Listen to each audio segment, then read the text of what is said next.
Sigue con nosotros. Victoria 102.5 FM. Música y voz en tu frecuencia.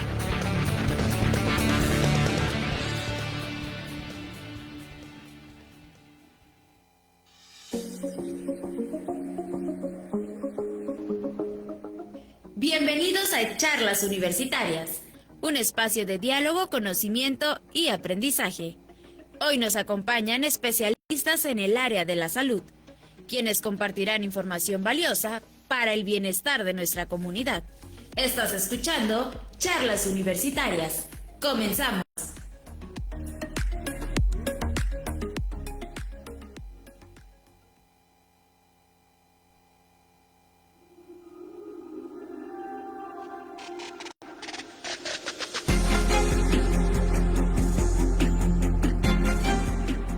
Hola, muy buenas tardes y bienvenidos a Charlas Universitarias, el programa donde los universitarios resuelven sus dudas. Un espacio creado para hablar claro y con información que estoy segura que le va a servir a toda nuestra comunidad universitaria. Como saben, todos los jueves contamos con especialistas en el área de la salud y el día de hoy tenemos el honor de tener con nosotras al doctor Eliud López Sánchez, urólogo subespecializado en endurología, con quien vamos a conversar sobre dos de los avances más importantes en la urología moderna. Así que quédate con nosotras porque estoy segura que esta información les va a servir. Bienvenido, doctor, muy buenas tardes, ¿cómo está? ¿Qué tal? Buenas tardes, un gusto. Aquí estamos para resolver dudas y para platicar acerca de algunos de los padecimientos más frecuentes de aquí de nuestra ciudad y en general. Bienvenido, doctor. Esperemos que esta plática sea muy provechosa y que nos dé muchísima información. Es la idea, claro que sí. Digo, nosotros los médicos estamos principalmente educados para orientar a la gente en cuanto al porqué de sus padecimientos, y una manera muy importante de orientarlos, así como es en nuestras consultas, pues es en estos medios de difusión que nos ayudan a poder educar a la gente, así como hay situaciones que a veces desconocemos del cuerpo humano, pues tratar de darle cierta explicación. Bien, doctor, para comenzar con esta información que nos trae a toda nuestra comunidad, cuéntenos qué es la endurología y qué tipo de padecimientos atiende esta subespecialidad. Sí, claro que sí. La urología tiene muchas ramas, así cada vez se ha ido especializando más la cuestión de la educación médica. Antes, prácticamente, les estoy hablando de hace aproximadamente, no sé, 70 años, 80 años, el médico general hacía todo, hacía cirugías, hacía todo. Y ahora ya la cuestión médica ha ido evolucionando a subespecializaciones en las cuales nos ayuda a poder atender mejor cada vez casos más complejos. Por ejemplo, en este caso la urología tiene varias ramas, puede ser desde la urología que atiende a los pacientes pediátricos, que es la urología pediátrica que atiende niños, urología especializada en cáncer, urología especializada en alteraciones de la manera de orinar de las mujeres, en investigaciones de la función de la vejiga. Y dentro de ellas está la endourología, que muchas personas nos preguntan exactamente qué es. Y es una especialidad de la urología en la cual podemos nosotros utilizar herramientas de mínima invasión para resolver casos específicos, sobre todo de cálculo de las vías urinarias y de enfermedades prostáticas. Hay ciertos avances tecnológicos que nos han podido apoyar a poder hacer esos accesos o esas cirugías mucho menos invasivas, y que hacen que el paciente se recupere demasiado rápido. Antes, por ejemplo, lo que hacíamos para una cirugía de un cálculo de un riñón que era muy grande, pues teníamos que hacer una cirugía abierta, y ahora por medio de los avances tecnológicos podemos hacer accesos a través de la piel del paciente de 1 centímetro, y con eso podemos resolver cálculos enormes. Entonces es la manera de subespecializarnos y de poder atender bien casos complejos de ese tipo de enfermedades. Doctor, ¿y nos puede decir por qué es tan importante hablar de la salud prostática en hombres? Sí, pues es una de las enfermedades, si no es que la más frecuente en hombres después de los 45 años. Y tiene una carga genética muy importante. De hecho, es un tipo de herencia genética que es muy pesada. Entonces, si tenemos un familiar directo, ya sea nuestro papá o algún abuelo, que haya tenido problemas de la próstata, seguramente nosotros vamos a tenerlo. Por estadística, la gran mayoría de los pacientes comienzan esos padecimientos a partir de los 40 años a veces, a partir de los 45 y a veces un poco más adelante o a veces nunca. Es probabilidad, es estadística. Pero sí, definitivamente es la enfermedad masculina más frecuentemente vista por nosotros en la consulta. ¿Y cuál es la función de la próstata dentro del organismo masculino? Pues de hecho la principal producción de la próstata es una cuestión reproductiva. Aporta una cierta cantidad de volumen al líquido seminal cuando hay eyaculación y es lo que nos ayuda a poder tener bebés. Es el análogo a la matriz, pero en el hombre en este caso. Doctor, ¿y qué enfermedades podrían afectar la próstata con el paso de los años? Bueno, puede haber crecimiento benigno, que les digo es lo más frecuente que vemos. Asimismo, también puede haber situaciones como el cáncer de próstata, que también es una enfermedad bastante persistente conforme avanza nuestra edad. Y así como cuestiones infecciosas o inflamatorias que también pueden dar problemas, pero el grueso de nuestros pacientes o el grueso de las consultas que nosotros observamos, pues generalmente es crecimiento prostático benigno, no está asociado a cáncer, pero sí genera una alteración en la calidad de vida de los pacientes. Imagínense tener que estar yendo al baño cada media hora, no poder viajar porque no podemos ir parándonos en la carretera, no poder estar en alguna reunión social porque tenemos que estar yendo al baño cada rato, o simplemente llegar a un punto en el cual no podemos orinar. De hecho, esa cuestión fisiológica la vemos como una cosa que está ya dada por sentada, o sea que siempre va a estar bien, pero puede tener alteraciones conforme avance nuestra edad y es donde estamos nosotros los urólogos para poderla solucionar. Doctor, nos comenta el crecimiento prostático benigno. Cuéntanos qué tan frecuente es este, digamos, problema en la población. Pues, hablándoles así en estadísticas locales, yo creo que al día, no sé, si vemos alrededor de 10 a 15 pacientes por día, por lo menos el 30% son pacientes con problemas prostáticos. O sea, sí es una situación bastante frecuente en la consulta del día a día de nosotros los urólogos. Entonces sí, es algo que sí es bastante prevalente en la población y es algo a atender, y sobre todo lo que más buscamos nosotros es que las cosas se prevengan, prevenir complicaciones, prevenir problemas que pueden venir a futuro. De hecho, antes, le estoy hablando de mucho tiempo antes, sí había incluso posibilidad hasta de que el paciente falleciera por culpa de su próstata. Gracias a Dios ya eso no pasa. Y ya con cuestiones de herramientas preventivas y eso y tratamientos adecuados podemos llegar a resolver casos incluso hasta sin tener que operar a un paciente, siempre y cuando se diagnostiquen y se traten a tiempo.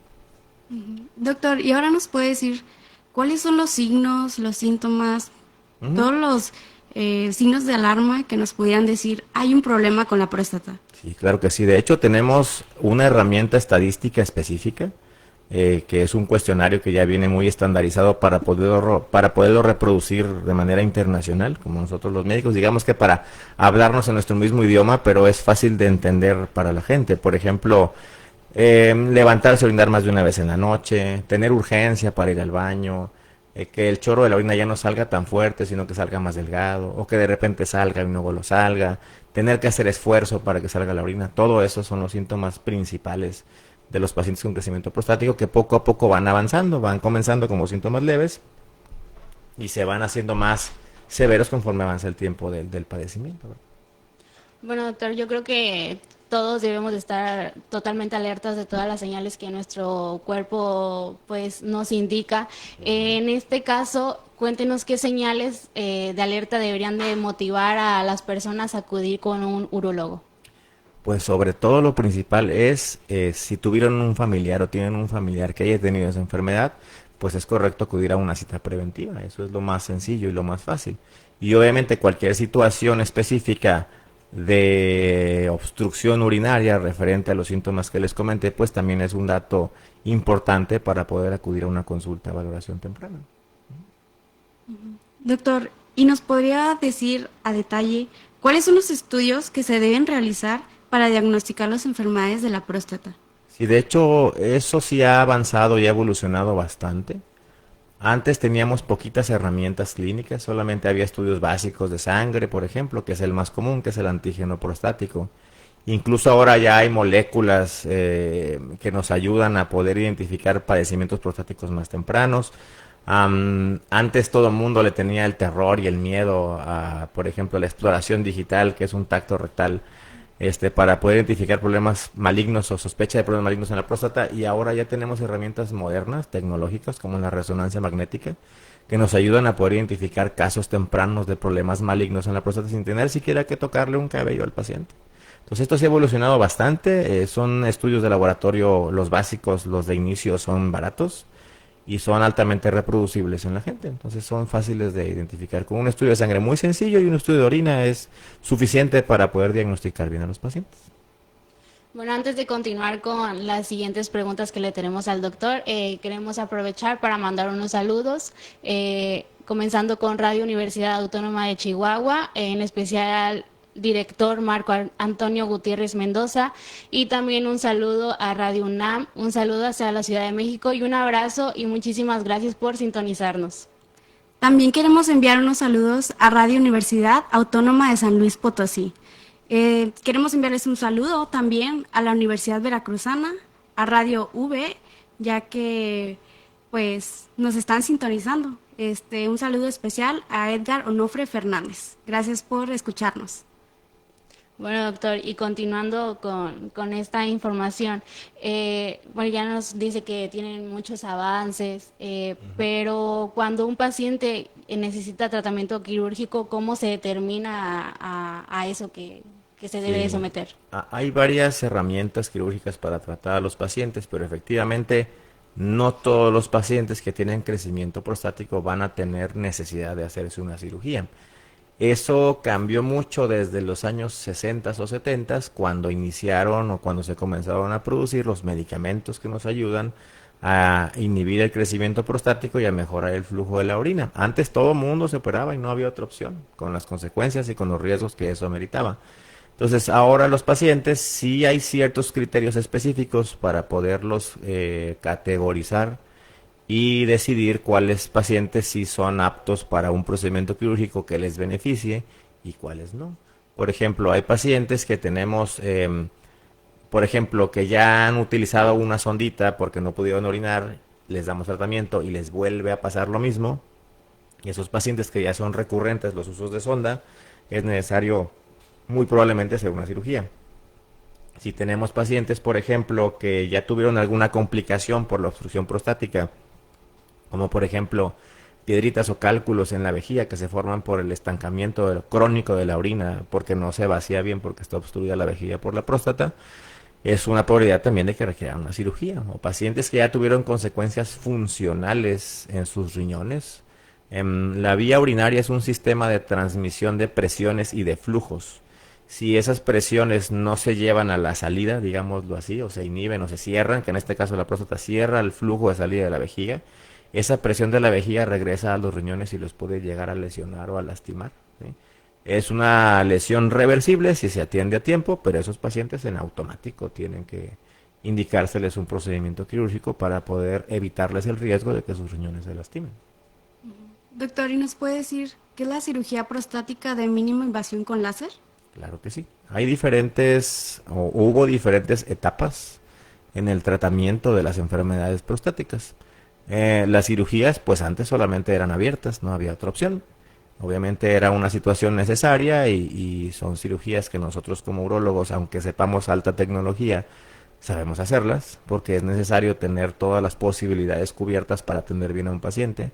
Pero poco a poco se ha ido, así como se ha ido subespecializando la urología, se han ido subespecializando los métodos de atención a los pacientes. Entonces ahora, con el advenimiento de la tecnología láser, que antes mucha gente cuando los operaban de la próstata con una camarita decían que era láser, pero no, ahora realmente sí es un láser el que se ocupa. Es por medio de un tipo de energía que se conduce a través de una fibra óptica, que es como los cables que utilizamos ahora de los teléfonos y eso. Se conduce energía térmica a través de esa fibra óptica y crea una explosión en la puntita de esa fibra. Y esa explosión tiene la capacidad de poder separar el tejido prostático de su cápsula y poder al final extraerla hacia la vejiga y ya después eliminarla por medio de un aparatito para extraerla. Entonces, la energía láser nos ayudó mucho a mejorar la cantidad de tejido que se puede retirar para hacer cirugías más eficientes y asimismo también tener menos riesgo de que el paciente tenga sangrado, que es lo más frecuente que pasa después de una cirugía de este tipo. Bueno, doctor, ¿y cómo es que funciona el láser en este tipo de procedimientos? Sí, son aparatos muy específicos, tienen que tener ciertos cuidados y ciertas maneras de manejarse para que sean eficientes, pero en sí es eso, es energía térmica que puede separar los tejidos y coagular el tejido para no lastimar al paciente, y esa es la manera en la que funciona. El láser de Olmio, que es el más frecuente que utilizamos, tiene la capacidad de poder hacer esas funciones en este caso. ¿Y qué ventajas tiene la técnica láser frente a la invasiva, que como dice que es abierta? Sí, de hecho hay otras técnicas entre la cirugía abierta y la láser. Había otra cirugía que es la cirugía de resección transuretral, que es a lo que utiliza es energía eléctrica. Imaginemos que la próstata es como si fuera una naranja, que es el ejemplo que siempre le pongo a los pacientes. En este caso, la cirugía transuretral puede quitarle ciertos gajos a la naranja, pero no por completo. Es como si le hicieras un hoyito. Y en este cambio, la cirugía láser tiene la gran ventaja de que puede quitar todos los gajos de naranja dejando la pura cáscara. Entonces es un proceso más eficiente. La ventaja es eso, la eficiencia de retirar la cantidad de tejido que sea necesaria. Por ejemplo, la próstata normal pesa lo que pesa o mide lo que mide una nuez, está pequeñita. Pero tenemos próstatas que miden lo que mide una naranja o una toronja. Entonces, pues hay que tratar de eliminar todo ese tejido y en vez de irnos por el centro de la toronja, nos vamos por la orilla, digámoslo así. Y eliminamos más cantidad de tejido para que el paciente tenga una mejor calidad de vida y orine mejor. Bueno, nos comentaba que en cuanto a dolor, pues el paciente, pues, digamos, siente menos dolor, sufre menos. Cuéntenos qué beneficios obtiene, pues, el paciente que es sometido a una cirugía con láser en cuanto al dolor, sangrado o recuperación incluso. Sí, de hecho, las cirugías prostáticas modernas, como esta que estamos hablando de la enucleación prostática, que en inglés se llama OLEP, por el láser que se llama Olmio, la gran ventaja y un poquito desventaja es que no duele. Entonces a veces el paciente se nos confía y hace esfuerzos que no debe y de repente se nos chiflan un poquito y pueden llegar a sangrar. Entonces sí hay que advertirle al paciente que su cirugía no va a generar dolor porque no nos metemos con ningún sitio que genere estímulos dolorosos al cerebro. Entonces sí tenemos que pedirles que se cuiden. Pero la ventaja también es que esta cirugía tiene una evolución o una mejoría inmediata, ¿sí? O sea, no tenemos que esperar a que pase un proceso de tiempo, sino que ya no tenemos una obstrucción en la vía urinaria y ya podrá tener un buen flujo urinario el paciente. Obviamente hay otros padecimientos de la vejiga que pueden ir acompañados de este problema de crecimiento prostático que hay que advertirle al paciente, que pueden llegar a pasar, pero bueno, son situaciones personales o particulares de cada quien. Pero en general la ventaja es que es no dolorosa e inmediata. Y doctor, ¿qué tan segura es esta tecnología? ¿Qué resultados suele ofrecer? Sí, de hecho, los resultados han sido bastante alentadores. La verdad, ha sido una pelea entre el método convencional, que es el que les digo de la energía térmica, que se llama resección transuretral de próstata, contra este que se llama enucleación prostática con láser. Prácticamente la cirugía de resección transuretral lleva reinando, así decirlo, pues desde los 80s o los 70s hasta ahorita, que ya está siendo destronada por la cirugía láser. Obviamente los costos de un proceso de atención con cirugía láser son más altos, pero el beneficio a largo plazo pues es mayor. Lo vale totalmente. Bueno, antes de continuar, quiero recordarles a los que nos están sintonizando que a través de la página de Facebook de Radio Watt pueden hacernos llegar todas sus preguntas, inquietudes y nosotras con gusto se las haremos saber al doctor, y porque pues esa es la finalidad del programa, contestarle todas sus inquietudes. Y bueno, doctor, para cerrar este primer bloque, quisiera que nos diera un mensaje a toda la comunidad, en especialmente a los hombres, sobre la importancia de cuidar su salud prostática y sobre pues la importancia de realizarse revisiones periódicas. Claro, lo más importante que hay que comentarle a la población masculina es que traten de evitar la sensación de vergüenza o de pena cuando quieran acudir al médico. Es muy frecuente que los pacientes no acudan, a lo mejor por orgullo, a lo mejor por miedo, a lo mejor por vergüenza, y lleguen a tener casos que sean mucho más complejos que los que se pudieran tratar si hubieran acudido a tiempo a una consulta de revisión. Entonces, simplemente eso, quitarse ese tabú, esa pena de que alguien lo revise, o que a lo mejor les da pena de cómo orinan. Simplemente nos ha tocado a nosotros, literal, a veces está uno como cliente en algún lugar y va a un baño público y a dos, tres lugares está una persona orinando y ahí lo ves batallar, y yo le daré una tarjeta, ¿cómo le hago? Entonces, que no les dé pena. Si ven que no está siendo una manera normal en la que está funcionando su cuerpo, pues que acudan a consulta, y eso va a beneficiarles a la larga en su vida. Doctor, y para los que nunca han ido al urólogo, ¿a quiénes les diría que deberían de acudir? O Y sea, pues la indicación, bueno, otra cosa bien importante, los urólogos vemos hombres, mujeres y de todas las edades, desde niñitos recién nacidos hasta señores de 99 años o más. Entonces, es importante que cuando tengamos síntomas urinarios, ya seamos hombres o mujeres, acudamos, ¿verdad? Si vemos que hay dolor, si vemos que hay ardor, si vemos que no estamos orinando de una manera correcta, si han cambiado cosas en nuestra manera de orinar, características de la orina, olor, color, todo eso, acudamos con un especialista certificado para poder tener una atención adecuada. ok, muchas gracias. Y bueno, vamos a hacer una breve pausa, pero antes recapitulemos lo que hemos compartido el día de hoy en Charlas Universitarias, el programa donde los universitarios resuelven sus dudas. En esta primera parte estuvimos conversando con el doctor Eliud López Sánchez, urólogo subespecializado en endourología, quien nos ayudó a comprender la importancia de la salud prostática, las enfermedades que pueden afectar la próstata y los beneficios de la cirugía de mínima invasión con láser. No se despeguen, porque regresando de este corte hablaremos sobre otro problema muy frecuente, los cálculos renales complejos y los procedimientos de punta para su tratamiento.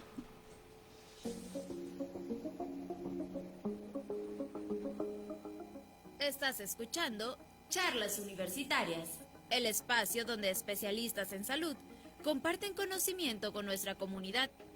Hacemos una breve pausa y en unos momentos continuamos con más de Charlas Universitarias.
Bienvenidos, ya estamos de regreso en Charlas Universitarias, el programa donde los universitarios resuelven sus dudas. Seguimos en compañía con el doctor Eliud, muchas gracias por acompañarnos, con quien ahora abordaremos el tema de cálculos renales complejos y la cirugía renal percutánea, una de las técnicas más avanzadas para el tratamiento de piedras en el riñón de gran tamaño. Hablaremos sobre prevención, diagnóstico, tratamientos y cuidados para proteger la salud renal. Acompáñanos, porque esta información puede ayudar a prevenir complicaciones y mejorar la calidad de vida de muchas personas y de tu familia. Y bueno, doctor, para empezar, ¿nos puede decir qué son los cálculos renales y cómo se forman? Sí, los cálculos renales son formaciones de cristales que nosotros producimos a veces de manera natural y a veces no, en las vías urinarias, los cuales se van agrupando y van formando como tales ya un cálculo o una piedrita. Las causas más frecuentes tienen que ver sobre todo con alteraciones en la hidratación de los pacientes, también algunos factores ahí hereditarios o genéticos, y algunas cuestiones de obstrucciones de las vías urinarias que también lo pueden causar. Y bueno, Doc, ¿qué tan frecuente es este problema en la población mexicana? Sí, es bastante frecuente, sobre todo en la zona noreste del país. ¿Por qué? Por la temperatura, por los climas. Sobre todo climas semidesérticos nos mantienen en deshidratación crónica. Y eso hace que nuestra orina se concentre más y si no nos mantenemos hidratados, pues estamos más propensos generalmente a tener cálculos de las vías urinarias. Sobre todo eso, baja hidratación, el consumo de algunos alimentos más que otros, por ejemplo el sodio en cantidades elevadas también puede producir cálculos. Pero esos son los factores así principales que pueden llegar a causarlos. Okay. Y doctor, ¿qué síntomas suelen presentarse cuando un paciente tiene cálculos renales? Lo más frecuente o lo que es así un paciente clásico que viene con nosotros con esas características de padecimiento, sobre todo son pacientes que tienen un dolor muy intenso. El dolor es incapacitante, les estamos hablando de que llegan sin poder hasta caminar por el dolor. El dolor llega a producirles incluso a veces reflejo del vómito, que es muy frecuente.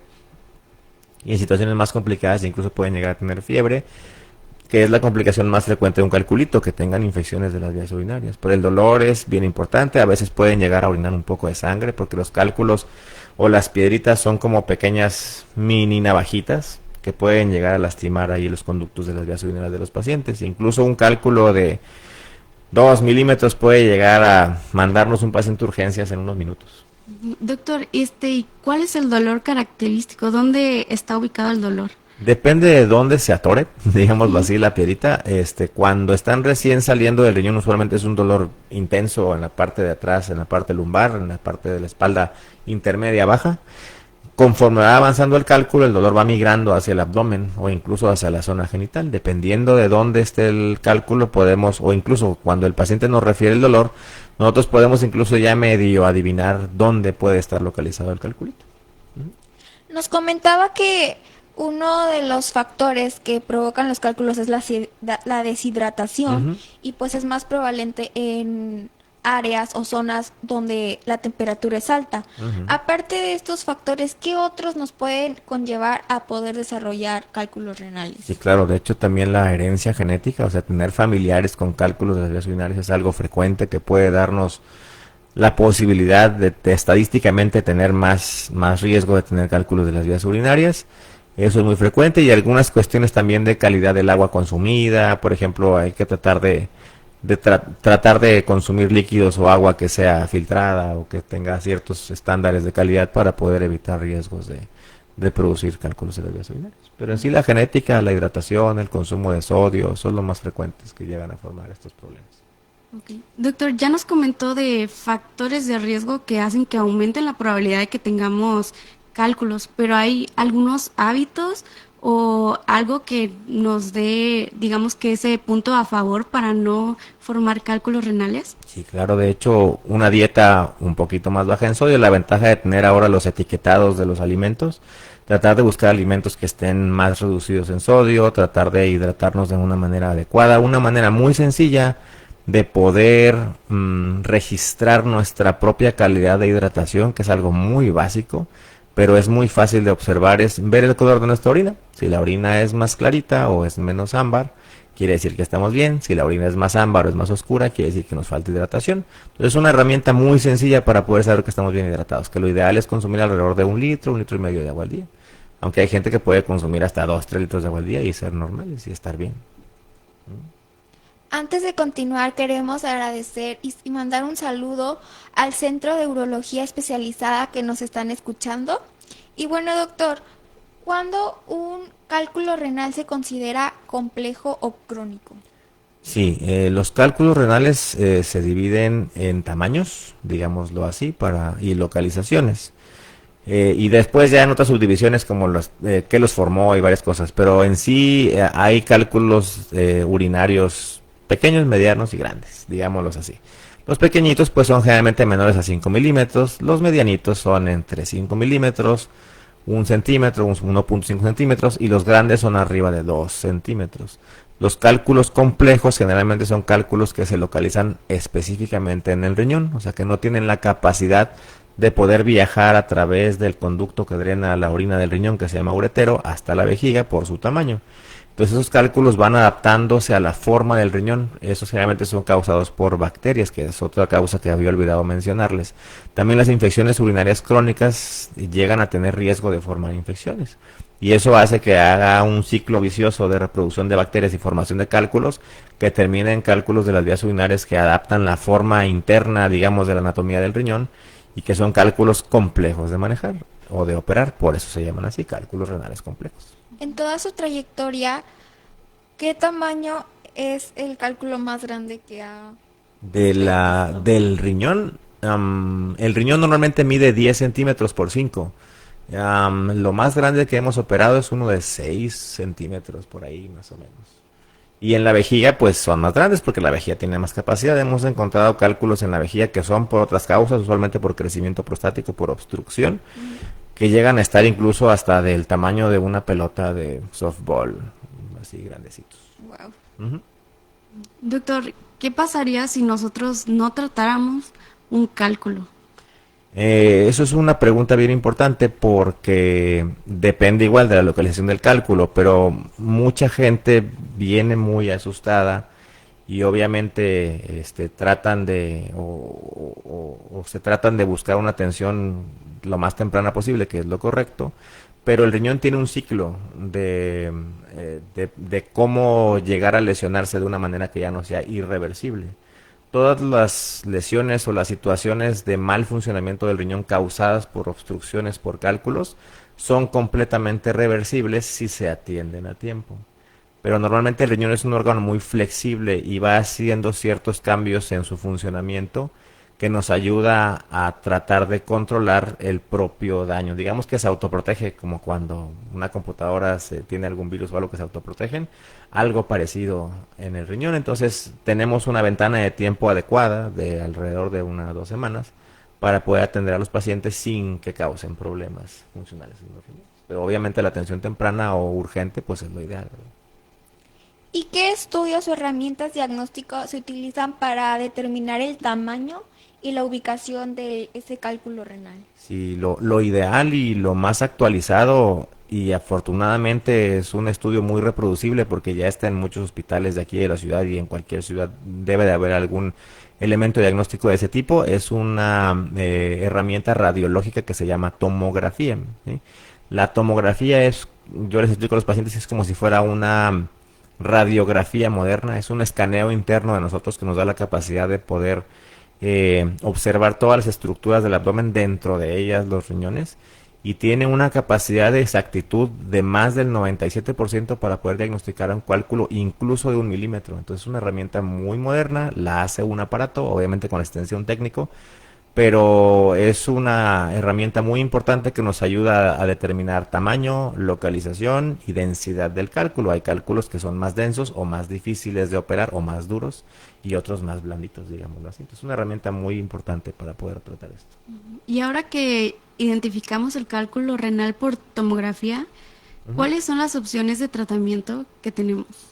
Igual, depende del tamaño. Hay herramientas Así como hablamos hace ratito del uso de energía láser en la próstata, también la energía láser puede tratar cálculos de las vías urinarias. Esa misma energía que se conduce a través de esa fibra óptica que genera una explosión en la punta de esa fibra, tiene la capacidad de destrozar las piedritas con diferentes modalidades de acción, dependiendo de lo que estemos buscando. Hay cálculos que se pueden pulverizar y hacerlo solamente polvito, y hay cálculos que se pueden romper en fragmentos grandes para extraerlos. Entonces una herramienta puede ser el uso de energía láser cuando son cálculos de 2 centímetros para abajo, digámoslo así, y cálculos más complejos como los que les platiqué que adaptan la forma interna del riñón. Usualmente se utiliza un tipo de energía neumática que es un poquito antigua, pero es muy efectiva en cuanto a destrucción rápida de fragmentos grandes de cálculos, que es lo que estamos buscando, tratar de extraer la mayoría de cantidad de cálculo posible del riñón, pero se puede alternar con uso de cirugía láser también, que son las herramientas más usadas en la actualidad.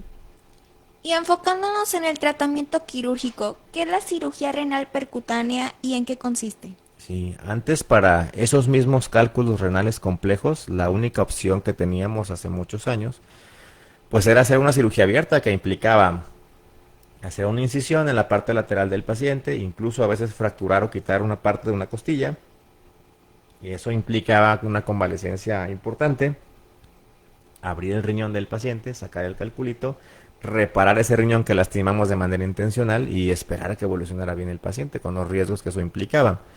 Ahora tenemos herramientas que por medio de ciertos elementos de radiología y ultrasonidos podemos accesar al riñón a través de la espalda del paciente o de la paciente por un pequeño orificio del tamaño de una monedita de 1 peso, y por ahí podemos extraer un cálculo grande por medio de ese acceso sin tener que tener la convalecencia de tener que hacer cirugías abiertas en los pacientes. Una cirugía bastante moderna.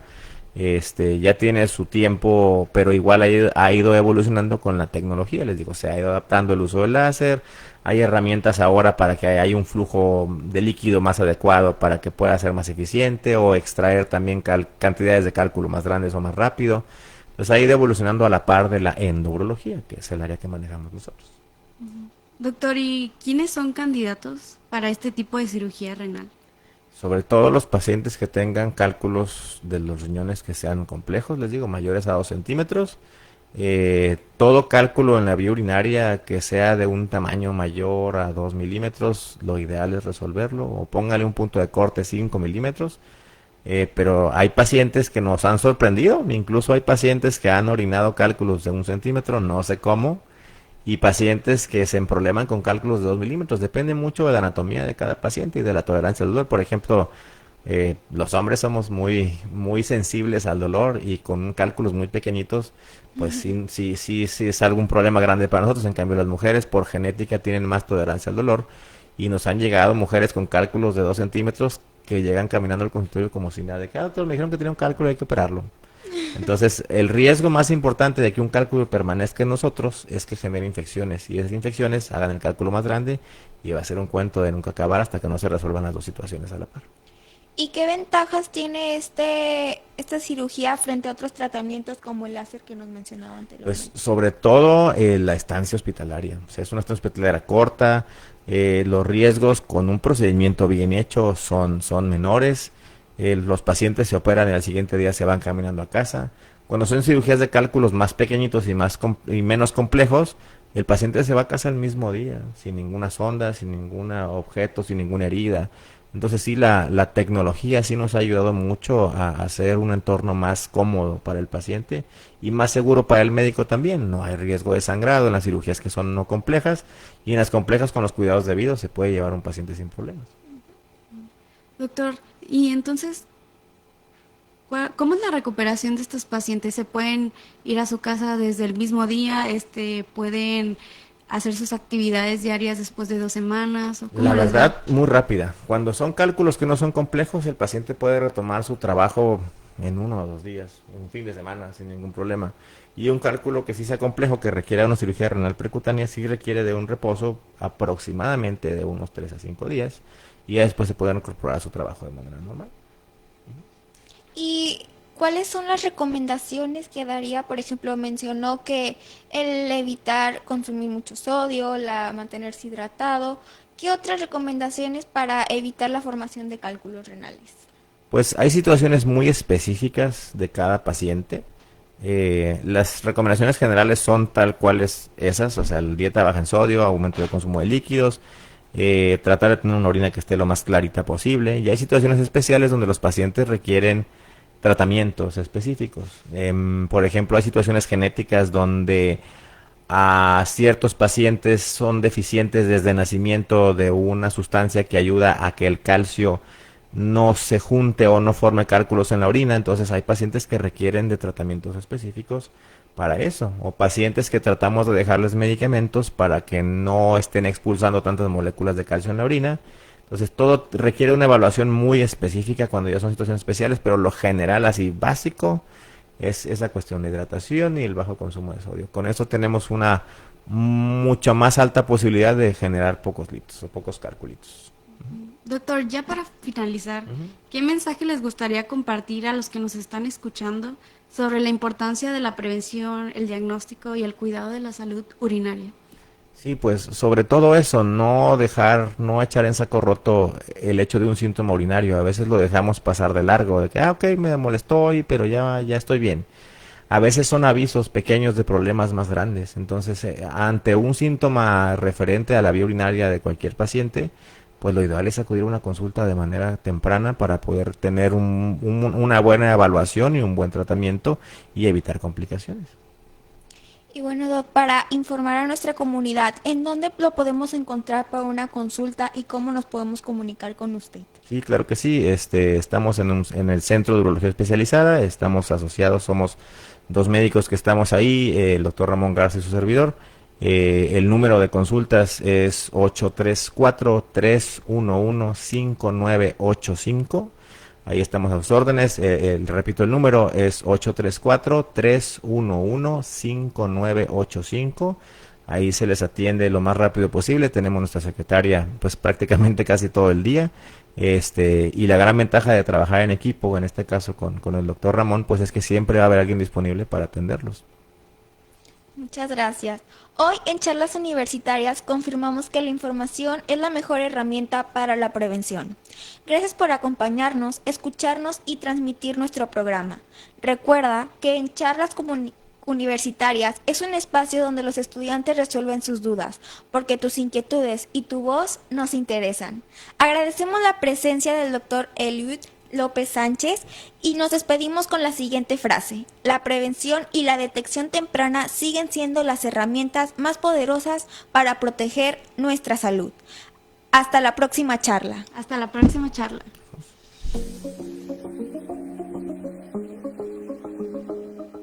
Hemos llegado al final de Charlas Universitarias.